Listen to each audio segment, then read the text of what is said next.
Oi, gente!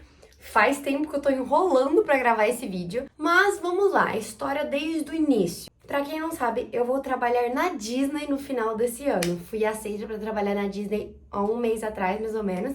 E o programa que eu vou fazer chama CEP, que é um programa da Disney que existe há vários anos. Vim explicar pra vocês como que funciona o programa. Primeiro eu vou contar como que eu descobri ele e como foi o desenrolar das coisas. A primeira coisa que aconteceu foi que lá pra 2018, por aí, uma amiga minha, lá de Orlando, né, como vocês sabem, eu vou bastante porque é um trabalho dos meus pais, teve a brilhante ideia de um dia passar o aniversário dela em um dos hotéis da Disney. E logo na entrada, quando eu fui fazer o check-in, o hotel te dá uma Magic Band. Eu acho que eles não dão mais, mas na época dava uma Magic Band pra cada hóspede. A cast member que veio me ajudar com a pulseira era uma brasileira.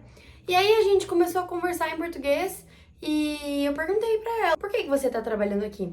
E aí ela me apresentou o CEP, que era um programa para universitário e afins. Vou falar os pré-requisitos pra vocês, só pra vocês entenderem. Você precisa ser universitário, você tem que ter mais de 18 anos. A sua faculdade não pode ser EAD, nem semipresencial, tem que ser presencial. Outra coisa também é que você tem que falar inglês. Lá tá escrito falar inglês fluente, mas eu acho isso muito ambíguo, porque, tipo assim, eu não considero que eu falo inglês fluente e aqui estou. E a maioria das pessoas que eu conversei sobre o programa falaram que não tinha inglês fluente, que não se consideravam fluente. Não é questão de vocabulário, é questão de você conseguir se comunicar. Então você tem que ter, sim, o inglês muito bom, mas não necessariamente você tem que ser o expert em inglês. Você só tem que conseguir se comunicar. E aí, depois que eu descobri esse programa, isso ficou na minha cabeça, tipo, sempre pensei. Eu sou uma pessoa que eu me cobro muito. Eu vi esse programa como uma forma de provar pra mim mesma de que eu era capaz, porque eu sempre duvidei muito do meu inglês, da minha capacidade, entre outras coisas.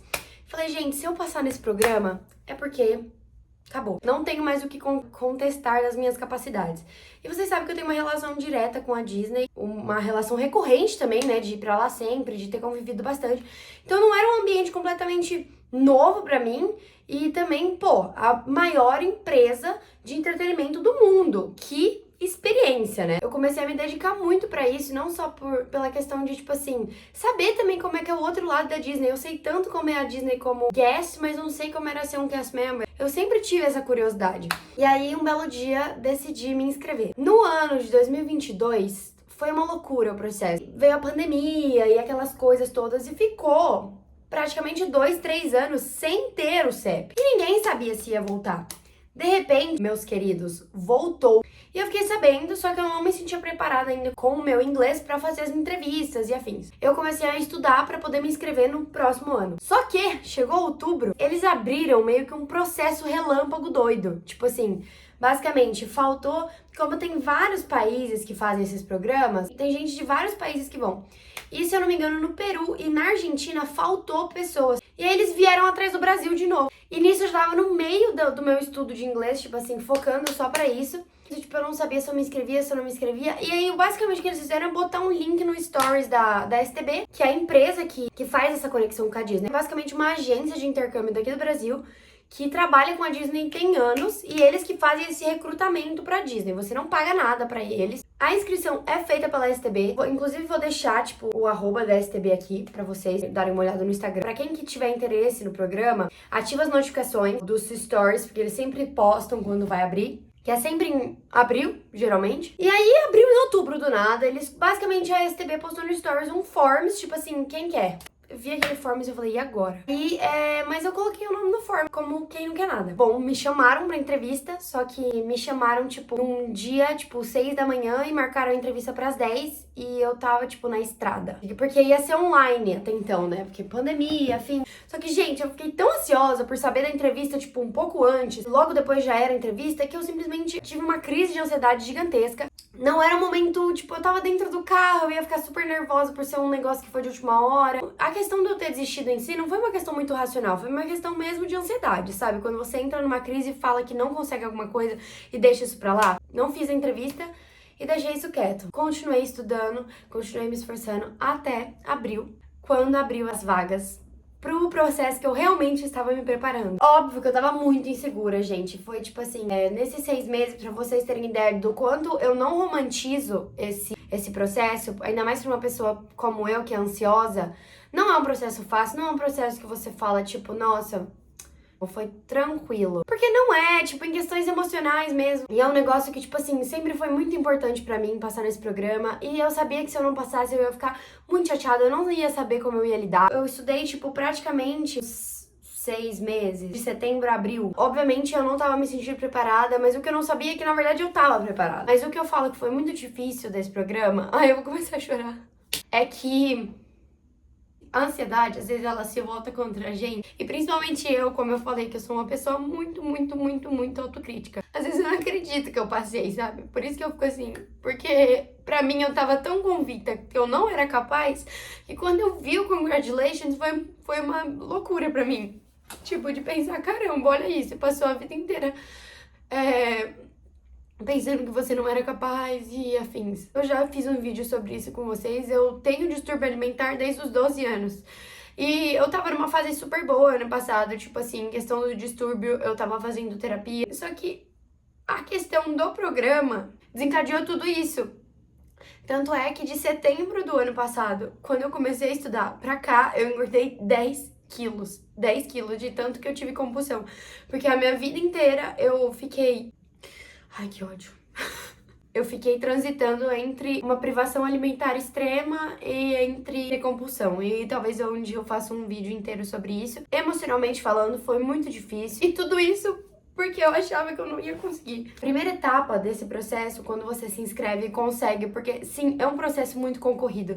Então tem a chance de nem conseguir se inscrever. Então você tem que ficar ali, tipo, igual pra comprar ingresso de show internacional. Eu tava com medo de não me inscrever, de não conseguir me inscrever, então coloquei meu pai, minha mãe, todo mundo pra cada um em um computador, e aí eu mesma consegui me inscrever. A primeira etapa é essa, a inscrição. Depois é a palestra, que tem em 3 cidades. É São Paulo, BH e Porto Alegre. Você tem que escolher. A de São Paulo geralmente é a mais concorrida. E era bem a que eu tinha que pegar. E eu consegui, graças a Deus. É uma palestra informativa sobre o programa.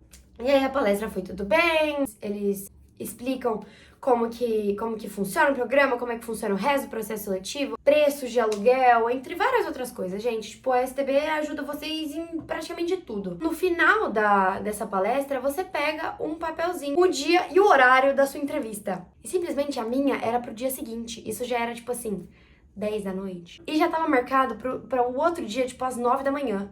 Eu tive um surto, falei, não, jamais. Fiquei implorando pra alguém trocar o papel comigo, e aí eu achei um menino que não conseguiria ficar em São Paulo até terça, e peguei o papel pra terça. Eu nem falei isso pra minha mãe, falei que eu tinha pegado direto de terça, senão ela ia me matar. Mas a ansiedade faz essas coisas com a gente. Então eu tinha um dia ainda, isso era domingo à noite, pra me preparar, psicologicamente que fosse. E na segunda, gente, eu simplesmente não vivi, eu existi aquele dia. Porque eu só comia, estudava.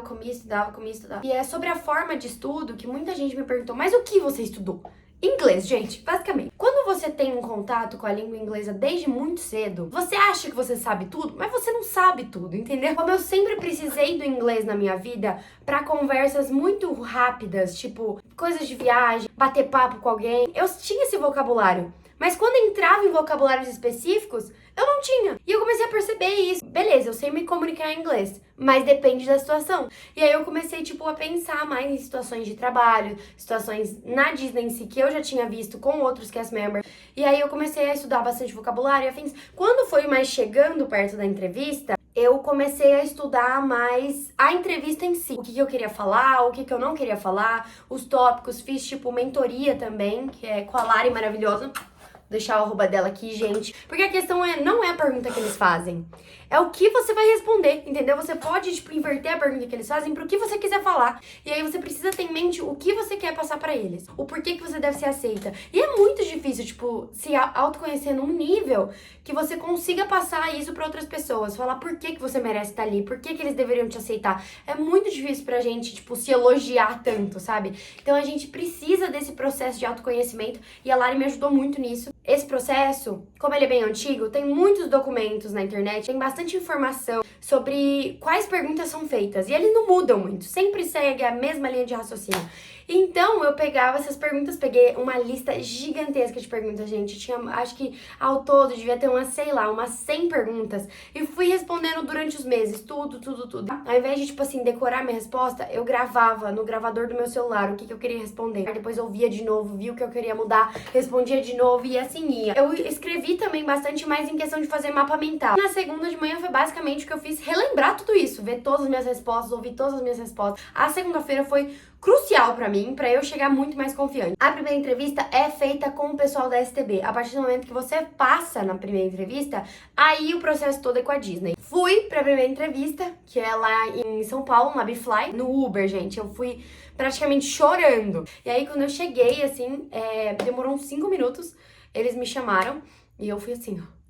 E aí, a primeira entrevista é em dupla. Eu peguei uma menina comigo e ela era uma fofa também. E a entrevistadora foi uma fofa, graças a meu bom. Essa entrevista é mais foco pra testar mesmo o seu inglês, assim. Eu vou fazer um vídeo só contando sobre como foi a entrevista, tá? Falando em todas as perguntas que me fizeram. Mas foi muito tranquilo. A moça foi super fofa. A menina que tava comigo também foi super bem. Inclusive, ela passou e ela dá uma olhada no seu currículo ali durante a entrevista. E é isso. Saí de lá, assim, ó, com o coração leve, porque eu não tinha travado nenhuma vez, eu não tinha ficado nervosa nenhuma vez. Na hora do vamos ver, ela me deixou tão à vontade que ficou parecendo uma conversa. Saí de lá super confiante, então, tipo assim, já... Ok, passei. Passou alguns dias, eu tava caminhando com a minha amiga. No que eu tava caminhando, eu fui olhar o e-mail. Eu não lembro por que eu abri o celular pra olhar e-mail no meio de uma caminhada. E tava lá, congratulations. Gente, eu comecei a gritar. E ela assim, ó, o que foi, louco? Eu liguei pros meus pais ficaram super felizes, me deram parabéns. Minha mãe tava no banho na hora que eu liguei. Eu comecei a ligar igual uma louca. Falei, minha filha, você vai me atender? A primeira entrevista já me deu uma confiança. Beleza, passei na primeira, vou passar na segunda agora. Só que eu tinha um empecilho. Eu ia pros Estados Unidos. E, tipo assim, a data que eu tinha marcado pra ir pros Estados Unidos foi a data que marcaram a segunda entrevista. Porque a segunda entrevista é de, tipo assim, vem recrutadores da Disney pro Brasil e eles ficam, tipo, uma semana. Então tem todas essas datas durante a semana pra você marcar a sua entrevista, você escolhe. Só que essa semana inteira, teoricamente, eu estaria nos Estados Unidos. Então, tipo assim, eu já tinha passagem de ida e volta comprada. Eu ia no final de junho, começo de julho, e ia voltar em agosto. As entrevistas eram no final de julho. E aí eu falei pros meus pais isso aí, eles, caramba, vamos ter que mudar a sua passagem. Eu, tipo... Sim. Só que a questão também é que, tipo assim, eu fiquei nervosa porque na primeira entrevista eu estudei tanto. E como eu ia pros Estados Unidos com meus amigos na Disney, irônico, né? A Disney me atrapalhar pra passar pra trabalhar na Disney. Então eu ficava pensando, que hora que eu vou ter tempo pra estudar? Gente, moral da história, não tive tempo pra estudar. E aí chegou numa semana antes de eu ir embora pra ir pra fazer a entrevista, eu tava com nervo à flor da pele. Aí a Lari, linda, maravilhosa, de novo. Falei, Lari, você consegue fazer uma simulação de entrevista comigo? Só pra eu ver mais ou menos se eu tô bem, se eu não tô bem. E aí fiz uma simulação de entrevista sem estudar, sem nada. E fui ok. Mas assim, teve algumas coisas que eu não gostei nas minhas respostas. Fiquei mais tranquila porque eu sabia que ao todo eu não tinha perdido a essência de tudo, mas também fiquei nervosa porque eu tinha que estudar. E aí, enfim, nos últimos dias, gente, eu esqueci que eu estava na Disney. Peguei um quarto lá da minha casa, transformei ele no meu próprio escritório e aí estudei, relembrei tudo. Aí o outro nervoso que eu passei, simplesmente começou a dar um negócio na Flórida. Os voos todos estavam sendo atrasados e adiados. Graças a Deus, meu voo não foi atrasado. Eu cheguei no Brasil, porque meu voo era assim, Orlando... Ai, eu esqueci. Fui pra Recife, gente. E aí, cheguei em Recife, gente, a companhia aérea atrasou com as minhas malas e eu perdi o voo. Mas por culpa deles, porque, tipo assim, eles soltaram as minhas malas, eu corri pro check-in e eles falaram, tipo, não dá mais tempo. E eu falei, pois bem que a culpa foi de vocês. E eu preciso estar em São Paulo amanhã. Aí, foram uns fofos, assim, tipo assim. Não é a questão de, se vai dar problema, se não vai dar problema. Claro que a gente não quer que dê. Mas não é difícil dar. Assim, questão de voo, de horário, de perda de voo, de essas coisas. Então, o bom de uma companhia aérea é quando ela resolve o seu problema. E foi o que aconteceu. Marcaram um outro voo meu pra São Paulo. Eu ia chegar em Congonhas, mas eles marcaram pra Guarulhos. Então, eles pagaram o Uber de Guarulhos pra onde eu iria. E aí, fiquei em Recife, tipo assim... Não, fiquei umas 4 horas em Recife. Aí, o que acontece? Eu comprei aqueles box no aeroporto, que é tipo assim, uma caixa, que é um quarto, pra eu dormir. Fui chegar em São Paulo, em casa, pronta, era tipo 6 da tarde. Aí, a segunda entrevista era de manhã. Acordei, 5 horas da manhã, vi que eu não ia conseguir dormir. Tava super ansiosa e falei, quer saber? Vou estudar. Ai, gente, que louca. E aí, enfim, vi tudo, não sei o que, fui pra entrevista, muito nervosa. A segunda entrevista é um pouco mais longa, ela é individual, então eu tava com medo porque você não sabe o que ele vai te perguntar. A primeira entrevista é mais previsível. Cheguei no escritório da Disney Company às 9, dei meu currículo, fiz meu cadastro, me chamaram pra subir. O escritório da Disney é lindo, amei o escritório. perambulei, fiz amizade, porque, tipo assim, são grupos de pessoas que eles levam, tipo, a cada meia hora é um grupo novo. Então eu fiz amizade com o pessoal do meu grupo, ficamos conversando, isso aí me deu uma aliviada, entendeu? Porque todo mundo ali tava na mesma. O Javier foi o recrutador que fez a minha entrevista. O Javier é uma pessoa que ele não é aquela pessoa, tipo, super extrovertida, tipo, que puxa assunto, mas ele é simpático. Ele foi, tipo, direto, mas super simpático. E aí, enfim, vou contar pra vocês em outro vídeo específico sobre como foi a segunda entrevista, né? Mas, de novo, super tranquila. O que eu tava um pouco preocupada é pela questão de eu ser influenciadora, né? Porque a Disney em si tem os tradicionalismos deles, né? E aí, tipo assim, tem questões do backstage que não podem ser divulgadas. Eu tava com medo deles não quererem simplesmente uma influenciadora que poderia falar qualquer coisa no time. Na hora que eu falei que eu era influenciadora, eu falei que eu gostaria de deixar claro que eu não iria vazar nenhuma informação e que eu ia ser completamente profissional, que eu sei separar as coisas e entre outras coisas. E ele, tipo assim, super feliz, só sentiu e acabou. E aí, saí de lá, tipo, naquele final de semana foi, eu acho, o melhor final de semana da minha vida, porque fazia tanto tempo que eu não aproveitava um final de semana de verdade, sem pensar em preocupação e afins. Enfim, gente, demorou um pouquinho até pra vir o resultado. E aí, quando veio, acordei 10 da manhã, olhei o grupo, né, que tem um grupo de todo mundo, e falaram, estão soltando os resultados. Aí eu já preparei a câmera, já abri assim, ó. Ai, meu Deus do céu. E aí, congratulations, passei. Só de lembrar daquele dia, me dá um trem. Liguei pros meus pais, eles tiveram uma reação ótima. Liguei pra todo mundo que eu tinha pra ligar. Foi muito legal. Depois disso, começa o processo de, tipo assim, mais burocrático, né? De conseguir o visto, porque o visto não pode ser o de turista, obviamente, tem que ser o J1. E o programa é de 3 meses. Eu peguei de novembro a fevereiro. Então, tinha que fazer toda a documentação pra isso. Agora estou no processo de hoje. Eu mandei o formulário do meu dormitório. Não sei a minha work location ainda. A work location é basicamente a ride que eu vou trabalhar, a atração que eu vou trabalhar. Ah, isso eu também esqueci de falar, gente. Tem várias roles que você pode passar. Você pode ser quick, que é basicamente cuidar dos fast foods da Disney. Você pode ser merchan, que é o pessoal que fica em loja. Você pode ser seater, que é o pessoal que fica te recebendo no restaurante. E eu queria attractions, que é basicamente o pessoal que fica nas atrações. Quem já foi pra Disney, aquele pessoal que fica perguntando how many? How many are party? Tipo assim, não é porque você quer um posto que eles vão te dar ele. Você tem que saber defender nas entrevistas o porquê que você é perfeita pra aquele posto. Na verdade, na segunda entrevista, né? Porque na primeira eles não falam muito disso. Eu tive que pensar em tudo isso também. E mostrei pra eles que eu seria uma ótima attractions e tcharam, passei pra que eu queria, que é attractions. E aí, tipo, teve muita gente que passou pras que queriam também. Teve algumas pessoas que eu vi que não passaram pras que queriam. Não, então é assim, você pode falar o que você quer, não quer dizer que eles vão te dar. Mas basicamente, gente, essa história, ainda estou no processo. Pretendo fazer muitos vídeos pro YouTube. Eu sei que vocês querem me matar, porque eu vira e mexe, eu sumo desse YouTube. Mas eu juro que eu vou tentar não sumir durante o CEP, porque eu quero documentar tudo, até pra quando eu tiver mais velha, eu conseguir assistir e relembrar essa experiência maravilhosa. Beijo, beijo! Espero muito que vocês tenham gostado desse vídeo. E é isso, me sigam em todas as redes sociais que estão aqui. Tchauzinho!